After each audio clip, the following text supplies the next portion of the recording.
Support and resistance, supply and demand, SMC, trend lines, ICT, this model, that model. That's enough. Are you also done with hopping on and hopping off various strategies that sometimes work and then sometimes don't work? In today's video, I'm going to give you my own personal strategy based off ICT, which I believe draws a higher win rate than any other strategy in the market, and it's IFVG. Theoretically, when support and resistance traders look for a trade, they're looking for some sort of support or some sort of key level that they're going to look for us to bounce off of. Now, they see this level, it's obvious, and what they do is they try to take a long here and they just get smoked, okay? You go through the level and then we go back above, and this is where my strategy comes into play, okay? So rather than just longing at the support with a tight stop loss like this and getting stopped out every time, I wait for us to go under the support, get a bullish reaction, and then that's where I take my IFVG setup, which is right here, which you can see this bearish gap right here gets inverse with this bullish candle, and then boom, that's my long entry. I mark a buy in, target the next highs. And to the short side, same thing right here. We kind of have this little resistance zone right here, right, where we reject it 2-3 times. What happens? We go above the resistance and then we go down, and that is what I'm waiting for. I'm waiting for us to wreck these resistance traders, go up, and then V-shape back down below, and then that's typically where I'm taking this type of entry. So the main idea is to look for some sort of support and resistance such as this. How do you know support and resistance? Well, you're going to see a lot of touches in like the same kind of general area like this. Same thing with support, same kind of touches in a lot of general area like this. And what people are going to think is, okay, we're coming down to this line a lot, I'm looking for us to bounce, or we're coming to this line a lot, I'm looking for us to reject. So what I typically do is I wait for us to go above it, then back below, and then for the support, same thing, below it, and then back above. Something like that. And my model is basically just looking for that fair value gap that forms, that breaks out of the,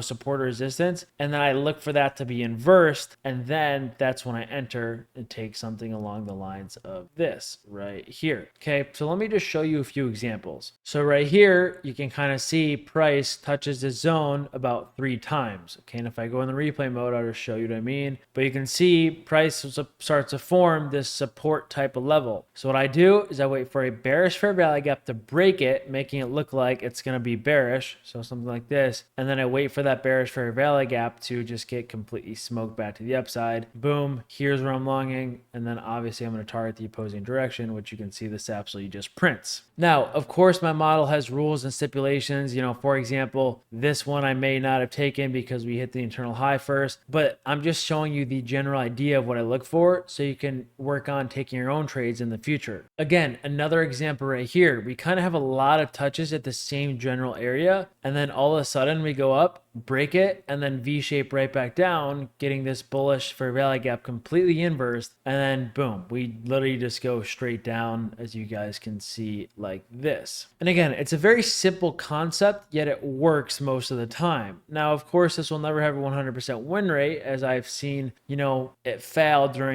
bad or choppy conditions, but generally speaking, during good conditions, this will work probably 70 to 80% of the time. Again, one more example, and this is actually an example that never ended up playing out, but look, we have a lot of touches to the same area where we kind of find like this little resistance, and there ends up being a V-shape down through this bullish gap here, which some of you might wonder, like, would I take something like this? And honestly, the answer is no, because one, I don't want to trade within the chop. I want the chop to get broken out of like this, and then I want to trade it. So just a simple wick that looks like this, yes, I would have shorted this, but because it didn't do that, then this is not a trade I would likely take. So a wick or a breakout makes all the difference, because this is bad and then this right here is good. And with that, that's going to be the end of the video. Don't forget to backtest this. Don't listen to what I just have to say. You should probably experience this in your own to build your own conviction, because the way I teach, I truly believe that you guys need your own experience to see what I'm teaching is accurate. You can't just listen to me, because then you're not going to have your own conviction in your own trades. If you guys want to test this out on like a $50,000 account, check the links in the description. Apex, Lucid. You can basically just get capital from these firms using code Dodgy. There's a big discount going on right now. And buy an account and test this out and see if you can pass an account and get paid real money to your bank account. Doesn't hurt to try. And with that, thank you guys for watching. I'll see you in the next one.